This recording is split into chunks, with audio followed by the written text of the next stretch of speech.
Well, hello again. Good morning, everyone. This is Sankit here, and we gathered here for this ECB press conference that's due in 15 minutes.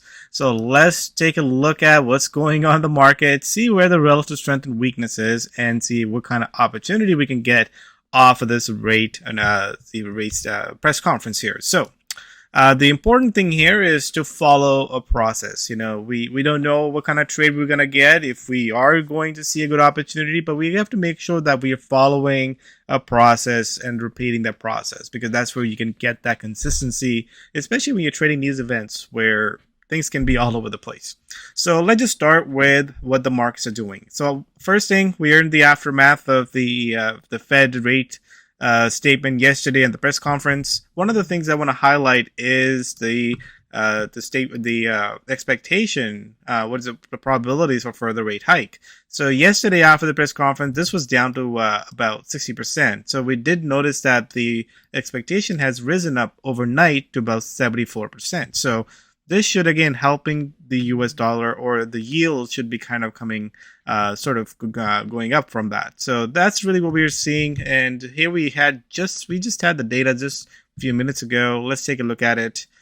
We had the US retail sales and the manufacturing numbers. So let's take a look at what the numbers were, because we must have made a move around with the US dollar. So overall, the retail sales were flat.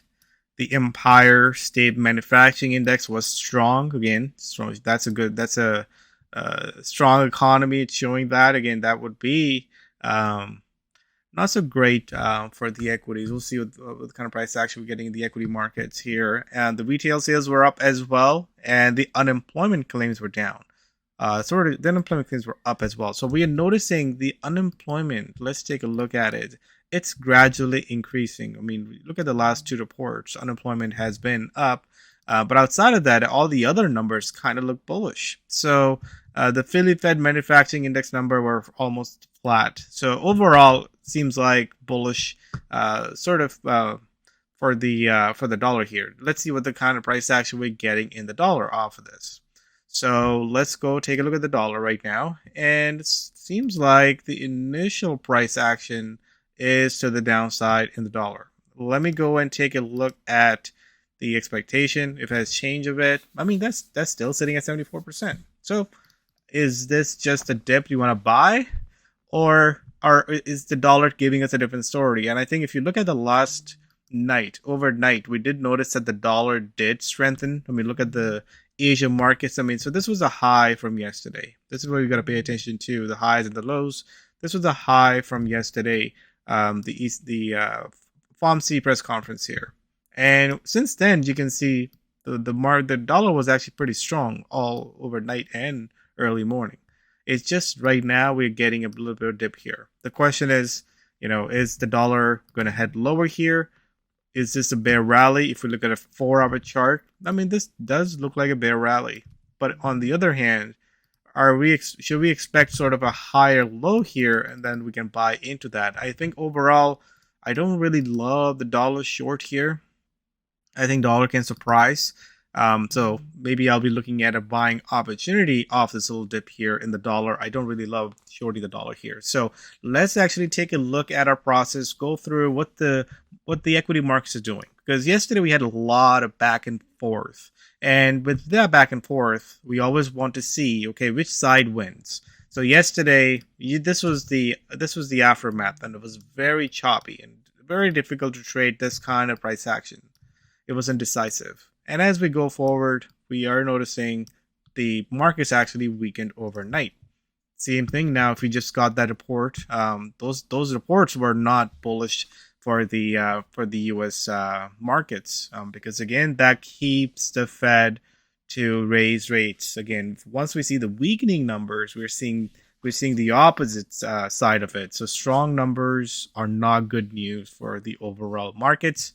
So looking at the equities, they're all sort of weakening overnight. So we have a bit of a risk-off day today in the equity markets, which is a bit of a change, because if you take a look at the markets where we have been trading, we have been sort of very bullish. We are at a +2 and a +3 in the overall markets, and this is this is where we could see some profit taking. So the question is, which side you want to be trading on, and let's go through the euro because that's the main one that we'll be focusing on today.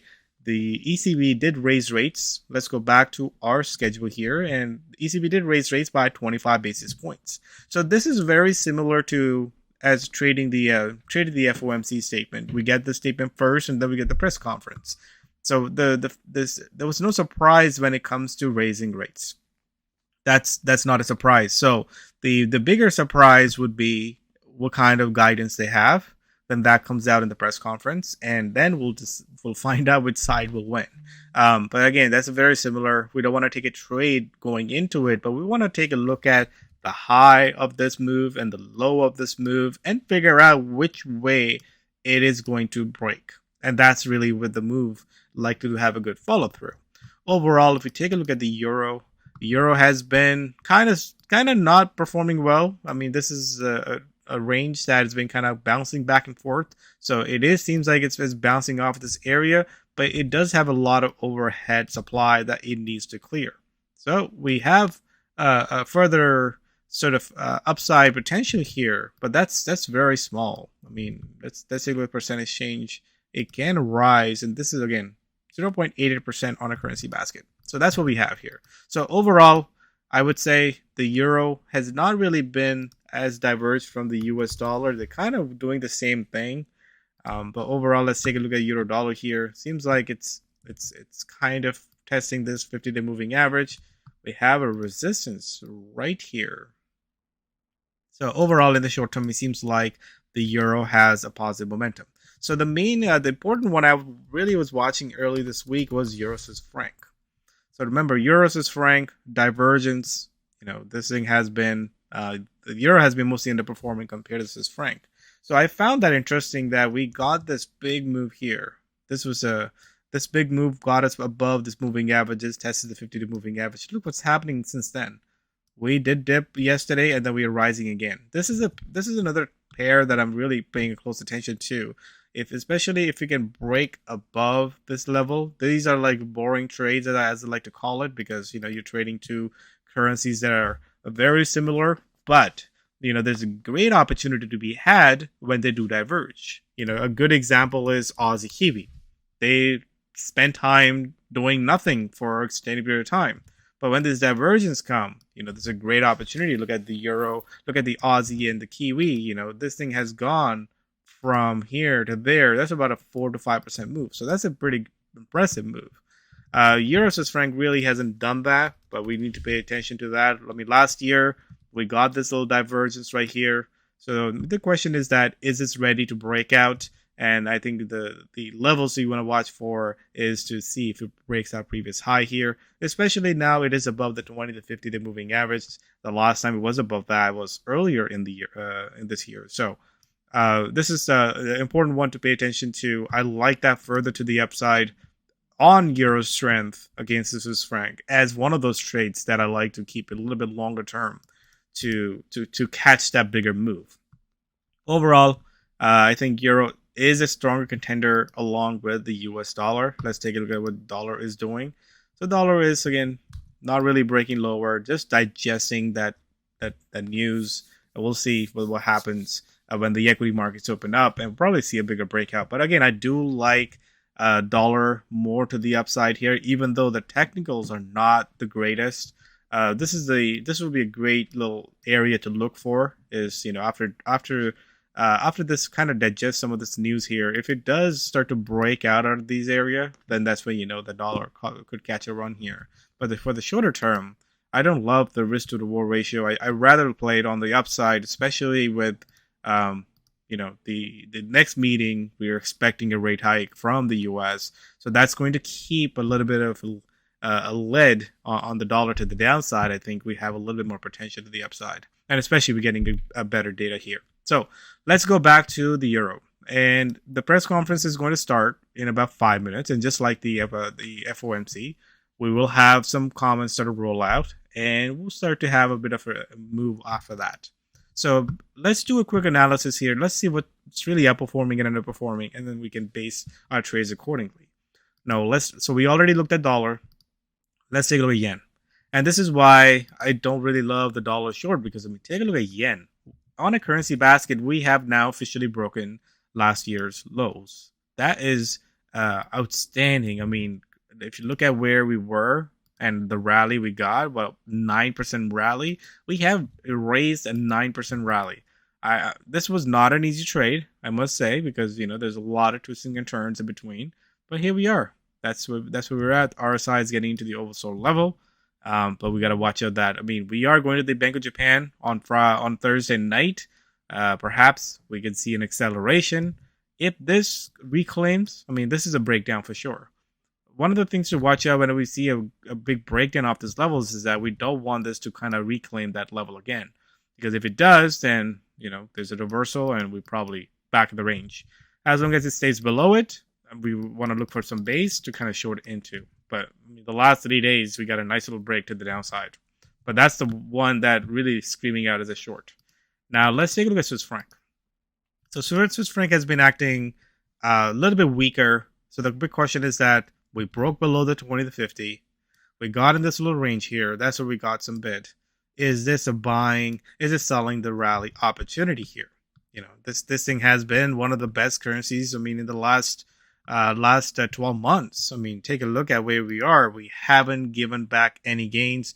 Where we were last year, right here, to where we are right now, this franc is still up 12%. I know, that's crazy where this thing has not budged. So there's potential on this to roll over, especially if it touches this level and start to, get back into the downside here. So I'm not really super loving this Swiss franc on the upside, but I definitely wanting to watch and see if this rally is going to give us an opportunity here. But for now, shorter term, this is not a great sort of a sell signal here. Now let's take a look at pound. Pound is the one that actually has the best technicals, but take a look at what's happening here. We are sort of doing the same thing what we did back here. So this is not a good sign. Once you get a breakout, you want to break out. That takes you to the upside. But this is not the case. We're getting a wicks around that. So I don't want to be touching the pound today because I don't want to be seeing this as, the double top here. So perhaps we'll come back to this tomorrow. Now let's take a look at the CAD.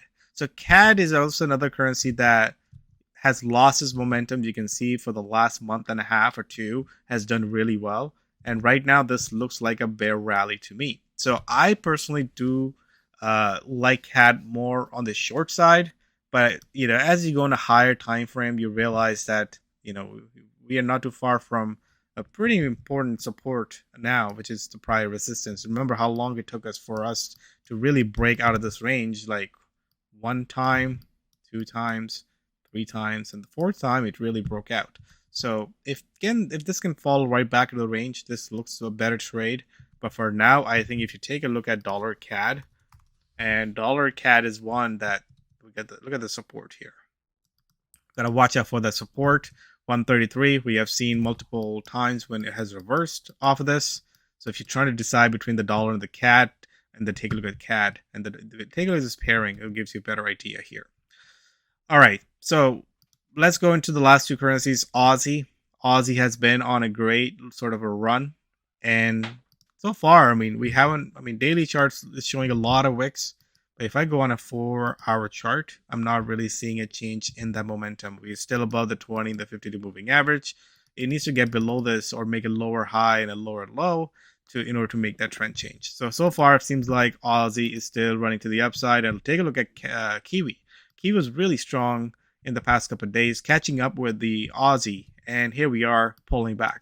So the question is this a buying the dip opportunity, or was this just a bear rally? Because if you take a look at it, this was the last area where it bounced off from on the upside, and here we are, we're seeing a bounce off to the downside. So I am very torn here, trying to figure out which way it's going to go. So I mean, the next candle is important to see which way it breaks, one way or the other.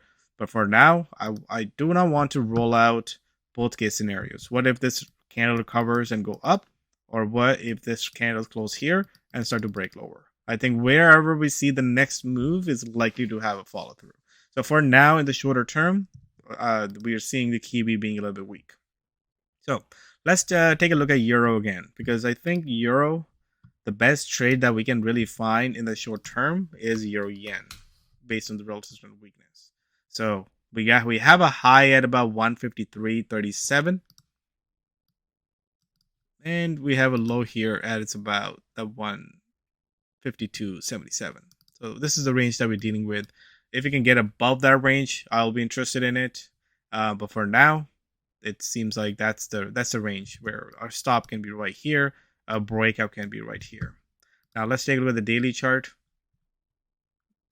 And on the daily chart, it does have more room for this to run. Again, all this yen crosses, so there's not a whole lot of overhead resistance, which is again making you not doubt that where it can go, because when there's not a whole lot of overhead resistance, it can keep running longer than you can think.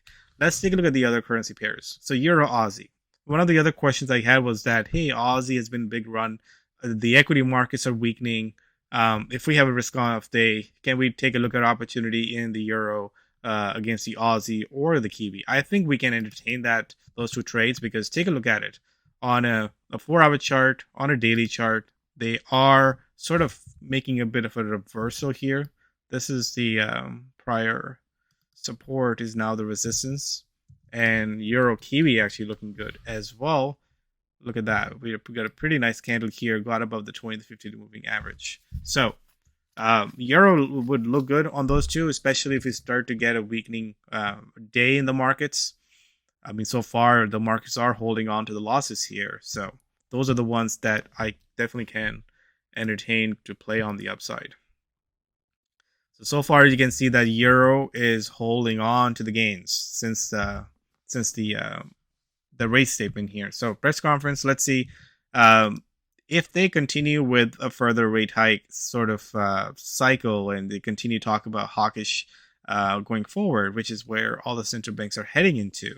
I think then the euro can continue sort of staying strong here. There's definitely more opportunities to be had in a follow-through move, because again, euro has been one of the underperformers. So if you have any other pairs you're looking at, you can type in the chat box. I'll take a look at it. But for now, I am more trying to see where is the next big move here. We got the initial move here.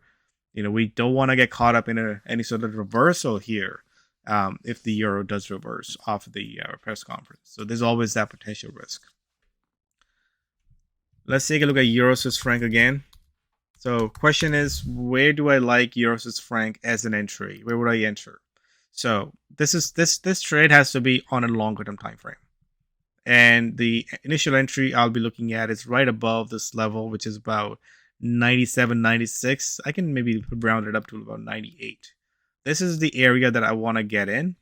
And for the continuation, I think the prior support was right around the 98.20 area. This is a crucial area. If you can break above that, there's a very good chance that it can attempt to get towards that parity level, which is, again, a nice risk to reward ratio, about 200 pips on the upside, and maybe risking about 50, 60 pips on the downside. So that gives you a nice 3-to-1 risk to reward ratio. The question is the timeline on the trade, and that's why I like to trade only on a longer term time frame, not on a short term time frame, because it's difficult to, pick a timing on that. But until it's really breaking those levels, I do not want to get in. I only want to get in when they are breaking those above levels. All right, let's go back to the euro here. Well, it's kind of backing off of there. So another question is, what if the euro does sell off, or what euro does reverse its gains? Well, in that case, you have to take a look at euro against the best currency. And right now, where are we seeing relative strength? We are seeing relative strength in the Aussie. I mean, I don't love the wick here. It's pulling back in the shorter term. So perhaps we can take a look at euro Aussie on the flip side. Let's take a look at dollar, what the dollar is doing. The dollar is still not rallying here, but let's take a look at euro dollar pairing. Does this pairing make sense on our daily chart off of this little bear rally? Because again, we just made, we were making higher highs. We got a straight arrow down. We get making a bit of a rally. Is this a bear rally? Well, technically speaking, this just made a lower high, sort of a lower low. And what we need to see is making a lower high. If it does that, I mean, the next level of resistance is about 109, 110. I mean, on the downside is about 106. I mean, it makes sense to kind of look at it on the other side as well. And what if this is a bear rally to turn around into? I do like that setup, definitely. But for now, as we are looking at it in the shorter term, that trade might not be the one that I want to go for. Because again, 4 hour chart, you can see it's still kind of running here. So, but that's something we need to maybe pay attention to in the coming days ahead. So you can see that the euro is not super clear. If you're trying to play on the daily chart and you're trying to play on a longer term time frame, this is not an easy trade because this is going in this little range back and forth, and this is just one candlestick that is getting us above it. But again, those candles can reverse quickly as well as the prices run into this overhead resistance. So where do we see a better movement is where we are seeing a continuation. We're making higher highs. There's not a whole lot of overhead resistance. I mean, Kiwi is a great example as well. I mean, you can see that with that rally, it ran into that overhead resistance, and then boom, right there, we just pull back off of that level. So yeah, it's important to keep that in mind. I think Corey always highlight that topic as well, is that if I am running into overhead resistance, I don't want to buy the breakouts. I want to buy the pullbacks, because the pullbacks probably give you a better entry than those breakouts. And out of rare occasions, you get something like Aussie, which it's just a one-way trade. There's not even a pullback to sort of buy into. This is just a one-way trade, which again telling me that once this trade is over, this might just come back coming down pretty fast as well. Another pair that I'm watching, Aussie USD. I want to just highlight the level where it is currently stalling. I mean, take a look at this on a daily chart. On a daily chart, there is a very strong level of resistance where currently the prices are stalling. So I think we have an impressive rally from 65 to 68. I'm a little bit wary of playing the Aussie to the upside, especially when I see it's running into this some of the key resistance in the Aussie dollar. But as an Aussie currency basket, this is where we are above the 2050 and the 200 moving average. So the price is the direction looking much better here. But this is where we might be running into some overhead resistance back here. But it's mostly on trading on the Aussie dollar. I think that's the one that I would be paying close attention to here at this resistance level. All right, let's see. I've got another question here. What about Euro CAD on the long trade? All right, let's take a look at that one. Euro CAD. So yeah, I mean, daily chart looks like it found support right around this level, and it's testing that 20-day moving average. If it can break above this area, I can definitely see this running up to that 146.51 area. So yeah, in the shorter term, I do like that. This is again looking very similar to the euro dollar trade. CAD seems to follow a lot along what the dollar is doing. In between, there are times when they do diverge. But overall, you can see that day like today, CAD is pulling back, and so is the dollar. So, kind of doing a very similar thing.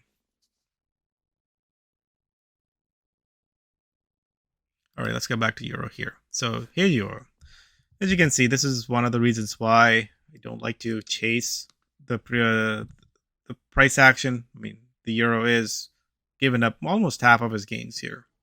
So let's go on a 15-minute chart, and boom, right there. So now this is almost a 50% retracement. So this is where it could go either way. It could go either way. If I think the euro is going to weaken, I can get back into my thesis that maybe euro dollar could be coming in to some sort of overhead resistance. So yeah, euro is sort of pulling back here, which is, again, it still could be early. We might just be sort of pulling back to get back above. But whenever you see these pullbacks, especially these deeper pullbacks, that's always difficult to trade. All right, let's take a look at a couple more other things while this euro is digesting the news. The bond yields. So this is another one that is a good one to pay attention to, especially when you are trading the U.S. dollar. I think there's definitely a good correlation between the 10-year bond yields and the U.S. dollar, and you can see that right now, since after that report, the dollar is weakening, and so is the bond yields. And a lot of times you'll notice as the bond yields recover, so does the dollar. So there's a lot of back and forth in between that. I mean, you can look at the dollar basket, and you can overlay the US 10-year, and you'll find that there's actually good correlation sort of in between those two. So when the bond yields recover, you're seeing the dollar being recovering, and here we are seeing the other way. So you can definitely use the yields as sort of an indicator, and that's where sometimes you can catch some decent reversals. But yeah, there's definitely tighter correlation with that. Now the question is why the yields are falling today. Well, who knows? I mean, the reports are bullish, but again, we can see those sort of a recovery in those areas as well. One thing to pay attention to is that the yields are testing this overhead trend line here. So if the yields will break out, I think then there's a better trade to play the dollar to the long side, and the yields sort of breaking out. Take a look at the dollar. Take a look at the gold as well, which is the opposite for moving the other way with the yields. So you can see that the gold is sort of weakening here as well. So I think if there's a further continuation of that breakout in the bond yields, I think gold will be another trade to see. As you can see, it's rolling over after spending a lot of time, around this key resistance area. It's right at the 20-day moving average. But if it falls below that, I mean, we can easily get down to the 1800 area. So, but right now, I think that's where we are seeing a little bit of that hold up. And actually, we got a little rally here, but I think overall gold still looks good to me. I personally do like. I think the yields can do break out higher at this point, and I think that's where the dollar could have the potential. But shorter term, we did sort of putting a reversal here, but again, those could be short-lived. Like I said, like you'll notice that a lot of times you get these moves and then they get bought out. You get this big move up and they get sold. So there's a lot of back and forth, and that's why the dollar has been trading like a lot of back and forth as well. Let's go back to the Fed Watch tool and see if anything changed with the expectations. So they're down about. It did pull back a little bit, but it's still up at 67%. So as long as this stays elevated, I think that keeps the window open for further rate hikes for the FOMC, keeping them hawkish. All right, let's get back to the euro. See if there's any trade here today on the euro. So looks like it's just spending time, not doing a whole lot. It's just retracing some of its moves here. It's not important to see like what they're really saying. I think that's reflected in the price action. But for now, is this a buying the dip opportunity? It could be. That's why for any news events, we look for the initial price action, and then you look for a highs and the lows. And whichever direction it kind of breaks is really where the follow through is. It's the same way as we looked at the equity markets yesterday. I mean, look at the back and forth. We got the highs here, and we got the lows here. So technically speaking, this thing hasn't really broken one way or the other, which means that I'm still on hold. I'm still unsure which way it wants to really break out. We can see that it's more leaning towards the downside than it is towards the upside. But yes, like this is where you can kind of see which way it's really leaning more towards. Euro is sort of right in the middle here. If it does recover, I think then, look at the prior highs to really get into. Let's take a look at Euro CAD again. Yeah, I mean, so if you're looking for any sort of long entry, this is the candle that you want to go off. You want to have your buy stop order right above it. And for your sell stop, if you want to be tighter stop, you can just use the prior breakout point. If you want to go all the way down, you can do that as well. But Yeah, but right now in the moment, it's a difficult long here. So where do I think is the next trade today? Next trade I think is really going to be as the U.S. markets open up, which is going to be around in 30 minutes. So what you need to pay attention to is 30 minutes. Take a look at where the equity goes.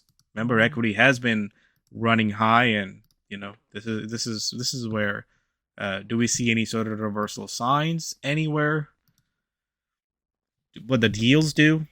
So I actually just have this chart that's on my screen. So US 500 in the middle, I have the dollar. On the right hand side, I have the bond yields. So US 10-year. This is where, this is what we're looking for, trying to paint the right picture here. So right now, let's go look at the same time frame. So you can see right now in the shorter term, the dollar and the bond yields are falling. Equity markets are equity markets are staying a little bit here, but again, this is maybe a bounce to sell into, and that's why I think we want to be looking for any sort of potential reversal signs both in the dollar and the yields as well. But for now, it's definitely on the sideline here. And on the dollar here, dollar basket, you see we have the falling 20-day and the 50-day moving average. I need to see this getting above that, right this area. So I mean, this is where we got a nice little bounce off the bottom. As long as it doesn't fall below, this is where trade will be invalid. But as long as it try to establish a higher high here and then break out, I think that's where the dollar is going higher. And if the dollar is going higher, what do I want to be taking a look at? If the dollar is going higher, first thing, and I know this is not, I don't want to be doing this shorting a strong currency, but I'm paying a close attention to the Aussie dollar here in this level here after this big run, looking for some sort of reversal signs here. Kiwi dollar, actually, I mean, this is where it's more like a bear rally here. See, like it just made a lower low with a lower high. These are good opportunities to get into. Let's see what the euro does. I'm paying close attention to that one. Let's take a look at dollar Swiss franc. I mean, this thing is kind of in the no man's land too. But the best one is really dollar yen. Let's highlight that dollar yen. It is reversing a little bit here. Look at that. We got a bit of a fake breakout in this area. But this will be an important pair to pay attention to, especially if you go to the Bank of Japan tomorrow night. But for now, we got a breakout, but we're pulling back. So just watch out for these levels. If you have any other questions, let me know. Or just send me an email. Let me know what you're looking at. I can always provide my 2 cents on it. But I think I'll be on hold here till the U.S. market opens up. And like I said, my bias is a little bit more towards the longer, towards the where the yields go and where the dollar goes. I still like dollar to the sort of upside here. So the question is, are we going to be looking to buy the dips, or are we going to be looking to sell any sort of rallies? Those are the important questions to answer. Same thing with the euro. Are we going to be buying the dips, or are we going to be selling the rallies? So far, I would say the euro is looking more like you want to buy the dips instead of selling the rallies. So that's the wrap up here. If you have any questions, you can always reach out. Otherwise, have a great rest of the day, and we'll see you guys in the next update. Cheers.